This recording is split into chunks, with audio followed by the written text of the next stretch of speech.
Bismillahirrahmanirrahim.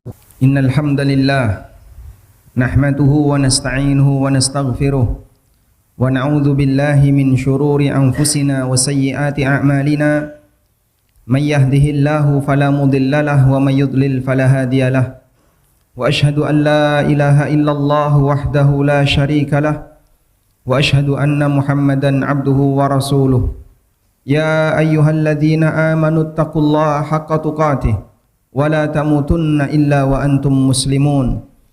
Ya ayyuhan nasu taqu rabbakumul ladzi khalaqakum min nafsin wahidah wa khalaqa minha zawjaha wa batha minhuma rijalan katsiran wa nisaa'a wattaqullaha alladzi tasaaluna bihi wal arham innallaha kana 'alaikum raqiba. Ya ayyuhalladzina amanu taqullaha wa qulu qawlan sadida yuslih lakum a'malakum wa yaghfir lakum dhunubakum wa may yuti'illaha wa rasulahu faqad faza fawzan 'azima. Amma ba'du fa inna asdaqal hadithi kitabullah wa khairal huda huda nabiyyina Muhammadin sallallahu alaihi wasallam wa syarral umuri muhdatsatuha fa inna kulla muhdatsatin fid dini bid'ah wa kulla bid'atin dhalalah wa kulla dhalalatin finnar. Wa usalli wa usallim ala nabiyyina Muhammadin wa ala alihi wa sahbihi ajma'in. Hadirin jamaah Jumat dimulakan Allah Ta'ala, di antara nikmat yang Allah jadikan sebagai alasan agar orang musyrikin mereka mau masuk Islam adalah nikmat aman yang Allah berikan kepada mereka. Allah Subhanahu wa Ta'ala berfirman, فَلْيَعْبُدُوا رَبَّ هَذَا الْبَيْتِ الَّذِي أَطْعَمَهُمْ مِنْ جُوعٍ وَآمَنَهُمْ مِنْ خَوْفٍ. Sembahlah Rabb pemilik Ka'bah ini. Artinya masuklah kalian ke dalam Islam. Alladzi at'amahum min ju', yang telah memberikan makan kepada mereka sehingga tidak mengalami kelaparan, wa amanahum min khauf, dan memberikan rasa aman kepada mereka sehingga mereka tidak mengalami ketakutan. Nikmat aman Allah jadikan sebagai alasan untuk memerintahkan orang musyrikin Quraisy agar mau masuk Islam, padahal ada banyak sekali nikmat-nikmat yang lain yang Allah berikan kepadanya. Namun Allah pilih nikmat ini untuk disebutkan dalam Al-Quran, menunjukkan bahwasanya nikmat aman adalah nikmat yang sangat besar bagi hamba. Kita bisa bayangkan, andaikan masjid ini berada di daerah konflik atau berada di daerah di mana masyarakatnya mengalami chaos, maka mungkin kita tidak bisa melaksanakan Jumatan, kita tidak bisa melaksanakan aneka kegiatan berjamaah dengan tenang karena ada situasi yang tidak aman yang ada di sekitar kita. Dan untuk mewujudkan nikmat aman ini, maka kaum muslimin harus disatukan dalam satu suara. Dan satu suara itu bisa terwujud ketika mereka memiliki pemimpin. Karena itulah bagi para sahabat, mereka memahami bahwa ada banyak sekali ajaran syariat Islam yang tidak bisa terwujud kecuali ketika mereka memiliki pemimpin. Sebagaimana yang pernah disampaikan oleh Umar bin Khattab radhiyallahu anhu, beliau pernah mengatakan, innahu la islama illa bi jama'atin wala jama'ata illa bi imaratin wala imarata illa bi ta'atin. Rawahu Darimi. Sesungguhnya tidak ada Islam kecuali dengan adanya jamaah, dan tidak ada jamaah kecuali ketika ada pemimpin, dan tidak ada pemimpin yang berarti kecuali jika diiringi dengan ketaatan. Pernyataan yang sahih dari Umar diriwayatkan oleh Ad-Darimi. Berdasarkan hal ini, para sahabat memahami bahwa keberadaan ajaran syariat ada bagian yang dia hanya bisa terlaksana kecuali jika dilaksanakan dengan berjamaah, seperti sholat jamaah, seperti sholat Id, termasuk juga penetapan tanggal 1 Ramadan, tanggal 1 Syawal, kegiatan haji, demikian pula jihad fi sabilillah. Semua itu hanya bisa terbentuk kecuali dilaksanakan, semua itu hanya bisa terbentuk jika dilakukan secara bersama-sama. Dan itu tidak mungkin bisa diwujudkan kecuali jika di tengah masyarakat ada pemimpin yang sah. Karena itulah Allah Subhanahu wa Ta'ala perintahkan kita. Setelah Allah perintahkan agar kita mentaati Allah dan Rasulnya, Allah perintahkan kita agar mentaati orang-orang yang ditunjuk sebagai pemimpin di sekitar masyarakat. Allah Ta'ala berfirman, ati'ullaha wa ati'ur rasul wa ulil amri minkum. Taatilah Allah dan taatilah Rasul, serta taatilah ulil amri di antara kalian. Selanjutnya jamaah dimulakan Allah Subhanahu wa Ta'ala, kekacauan umumnya terjadi ketika di sana tidak ada yang bisa menjadi wasit Tidak ada yang bisa menjadi pemimpin yang bisa menentukan arah. Karena itu di masyarakat jahiliyah mereka menyadari bahwa ketika terjadi sengketa antara satu dan yang lainnya, namun tidak ada yang bisa menghakimi, maka akan sangat sensitif menimbulkan yang namanya sengketa. Sampai ada salah satu di antara penyair jahiliyah, Al-Afwah Al-Audi, pernah mengatakan, la yasluhun nasu fawda, la sarata lahum, wala sarata lahum idza juhaluhum sadu. Tidak ada baiknya ketika manusia mengalami chaos, mengalami kekacauan, sementara tidak ada sarah di antara mereka. Yang dimaksud sarah di sini adalah al-wasit, tidak ada penentu mana yang benar. Wala sarata lahum idza juhaluhum sadu. Namun yang namanya wasit tidak ada artinya ketika yang memimpin masyarakat adalah orang-orang juhal, orang-orang yang bodoh. Dan ini diakui. Kita bisa bayangkan ketika dalam perempatan yang di situ tidak ada trafik lampu merah yang bisa mengatur siapa yang harus jalan duluan, maka seluruh pengendara akan berusaha untuk menerobos agar dia bisa duluan. Apa yang bisa kita bayangkan? Akan terjadi kemacetan yang berkepanjangan karena tidak ada yang ngatur. Maka bagaimana lagi dengan suasana masyarakat? Tentu mereka butuh seorang pengatur, sehingga adanya pemimpin adalah bagian dari kebutuhan yang sangat mendesak yang ada di tengah masyarakat. Selanjutnya jamaah dimuliakan Allah Subhanahu wa taala. Mengingat akan hal ini, maka Nabi sallallahu alaihi wasallam memerintahkan kepada kita agar selalu mendengar dan taat kepada pemimpin. Sampai pun andaikan yang menjadi pemimpin adalah sosok yang tidak ideal. Disebut sebagai sosok yang tidak ideal karena belum memenuhi syarat. Misalnya seorang budak yang menjadi pemimpin, dan itu pengandaian yang mustahil. Rasulullah sallallahu alaihi wasallam bersabda, "Asmi' wa ati wa in ta'ammara 'alaikum 'abdun habasyi." Tetap dengarkan dan taati walaupun yang menjadi pemimpin kalian adalah seorang budak dari Habsyi. Dan budak mustahil jadi pemimpin sebab budak tentu saja dia di bawah kekuasaan pemiliknya. Namun pengandaian ini memberikan kita isyarat bahwa andai pun ada pemimpin yang tidak memenuhi persyaratan ideal, bukan berarti dia layak untuk kemudian dilengsarkan, tapi kaum muslimin tetap diperintahkan untuk mendengarkan dan taat kepadanya. Bahkan Nabi sallallahu alaihi wasallam memberikan janji sebagaimana disebutkan dalam hadis riwayat Ahmad dan juga diriwayatkan oleh Ibnu Abi Asim dalam kitabnya As-Sunnah. Rasulullah sallallahu alaihi wasallam bersabda, "Khamsun man fa'ala wahidatan minhunna kana dhaminan 'ala Allah." Ada 5 hal. Siapa yang melakukan salah satu di antaranya, maka Allah Subhanahu wa taala akan memberikan jaminan kepadanya. Dan yang dimaksud jaminan di sini adalah Allah akan berikan kecukupan kepadanya. Salah satunya kata Nabi sallallahu alaihi wasallam, "Au dakhala ala imamihi yuridu ta'zirahu wa tawqirahu." Orang yang dia menemui pemimpinnya dalam rangka untuk memberikan kemuliaan, memuliakan pemimpinnya dan menghormati pemimpinnya. Dan yang dimaksud dalam hadis ini adalah yuwaqqirahu wa yahtarimahu wa yansukhuhu wa yuwasihi bil haqqi.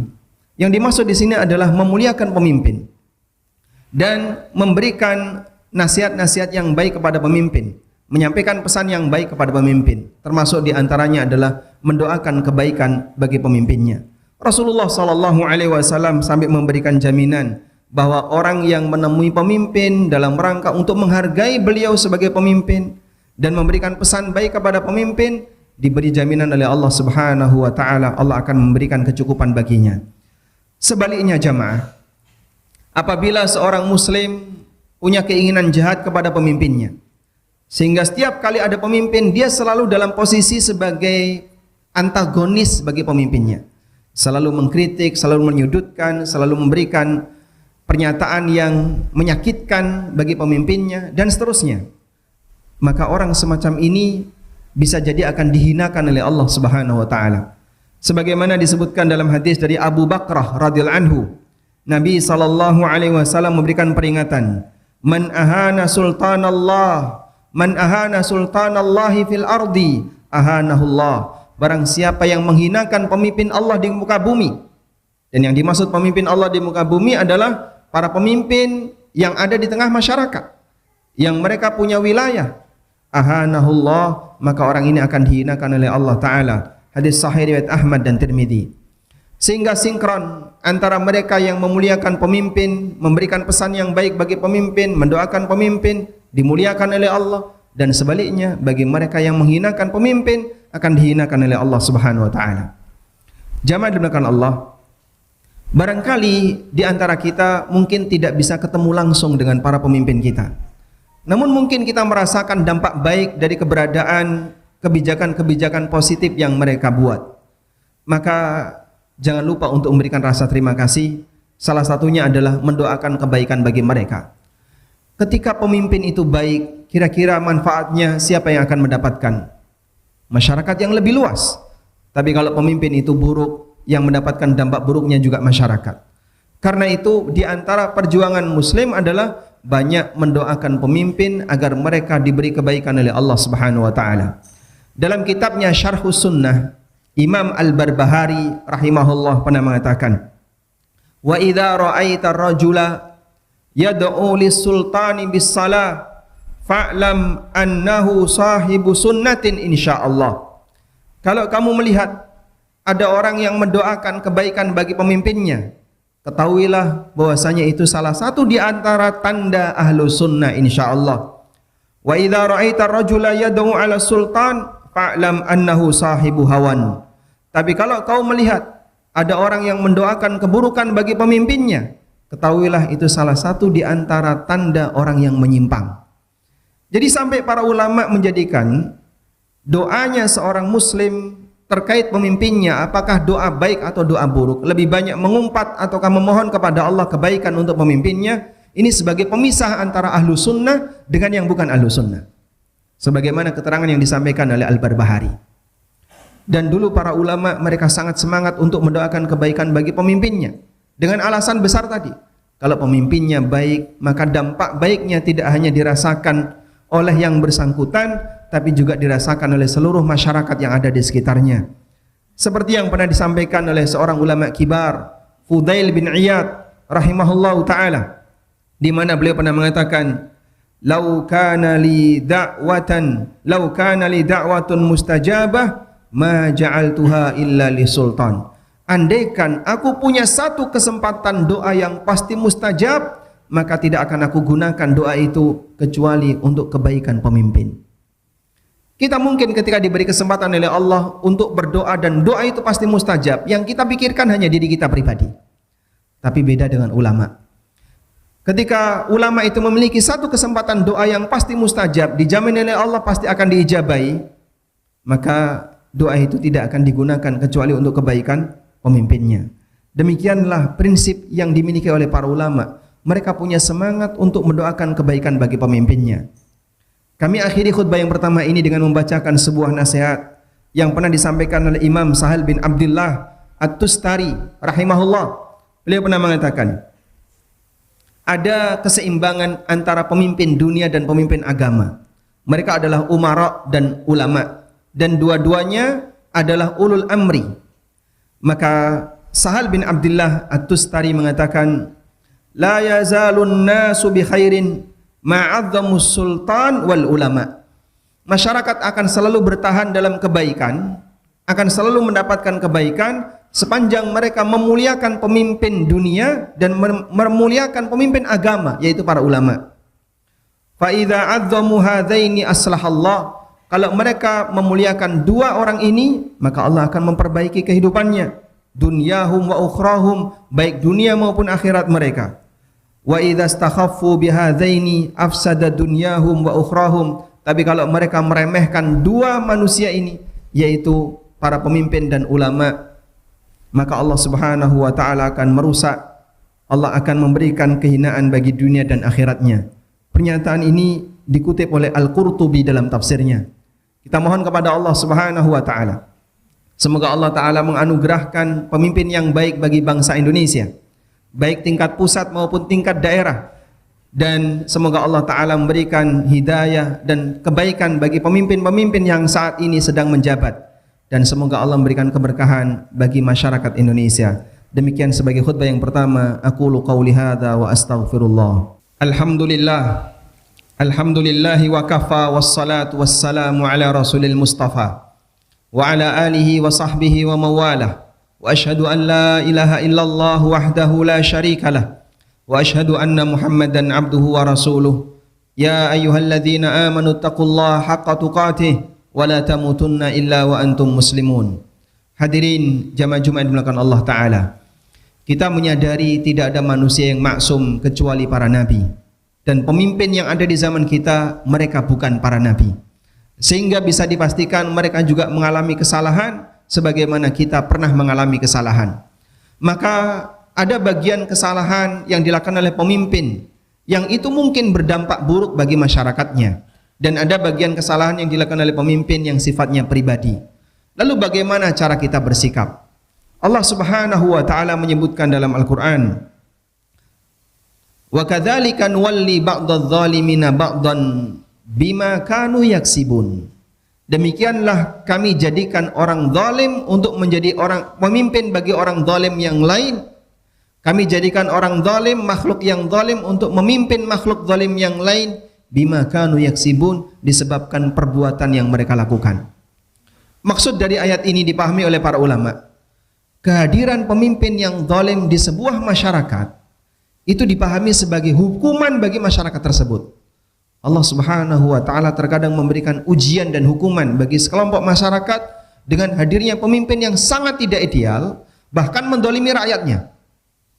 Kalaupun misalnya dalam situasi tertentu kita mengalami seperti itu, ada pemimpin yang kita rasakan dia sangat dolim kepada rakyatnya, maka bagi para ulama mereka memahami, jadikan itu sebagai kesadaran bagi kita bahwa ini adalah bagian dari hukuman yang diberikan oleh Allah Subhanahu wa taala.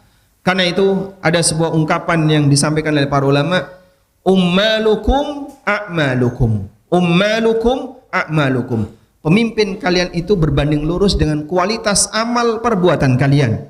Kama takununa yuwalla alaikum. Seperti kondisi yang kalian alami, seperti itu pula nanti kalian akan diberi pemimpin oleh Allah Ta'ala. Seorang ulama yang bernama At-Turtushi, beliau bermadzhab Malikiyah. Beliau punya satu buku judulnya Sirajul Muluk, yang juga membahas tentang masalah politik dalam Islam.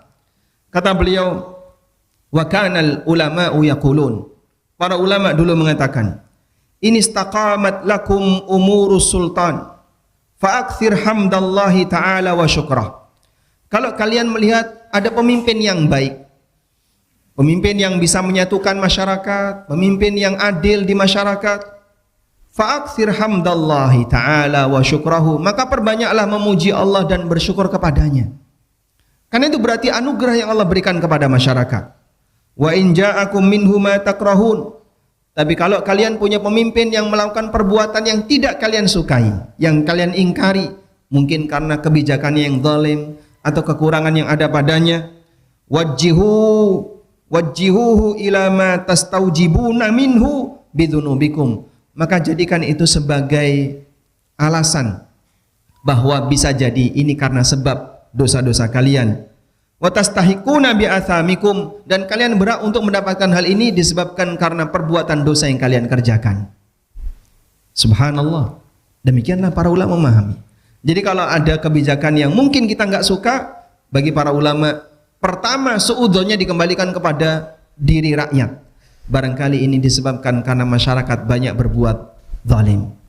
Karena itu ketika terjadi aneka keputusan yang tidak berpihak kepada para ulama, dulu mereka bersabar dan banyak beristighfar kepada Allah Subhanahu wa taala. Karena dengan banyak istighfar, semoga Allah Subhanahu wa taala memperbaiki pemimpin itu atau Allah gantikan dengan pemimpin yang lebih baik. Kita mohon kepada Allah, semoga Allah memberikan keamanan bagi negeri ini. Allah jadikan negeri ini negeri yang barakah. Ya'tiha rizquha ragadan, yang rizkinya selalu berdatangan dengan sangat baik. Dan semoga Allah Subhanahu wa taala berikan pemimpin yang terbaik bagi masyarakat kita. Allahumma salli ala Muhammad wa ala ali Muhammad kama sallaita ala Ibrahim wa ala ali Ibrahim innaka Hamidum Majid. Allahumma ighfir lil mu'minina wal mu'minat wal muslimina wal muslimat al ahya'i minhum wal amwat innaka sami'un qaribun mujibu da'awat ya qadiyal hajat. Allahumma aminna fi awtanina wa aslih a'immatana wa ulata umurina. Allahumma aslih a'immatana wa ulata umurina. Allahumma a'inhum ala tanfidhi amanatihim. Allahumma arzuq lahum bitanatas salihin. Allahumma arzuq lahum bitanatas salihin wa wuzara'as salihin. Rabbana hab lana min azwajina wa dhurriyyatina qurrata a'yun waj'alna lil muttaqina imama. Rabbana atina fid dunya hasanah wa fil akhirati hasanah wa qina adzabannar. Wa sallallahu ala nabiyyina Muhammadin wa ala alihi wa sahbihi wa sallam. Wa akhiru da'wana anil hamdulillahi rabbil alamin. Wa qumu ila salatikum.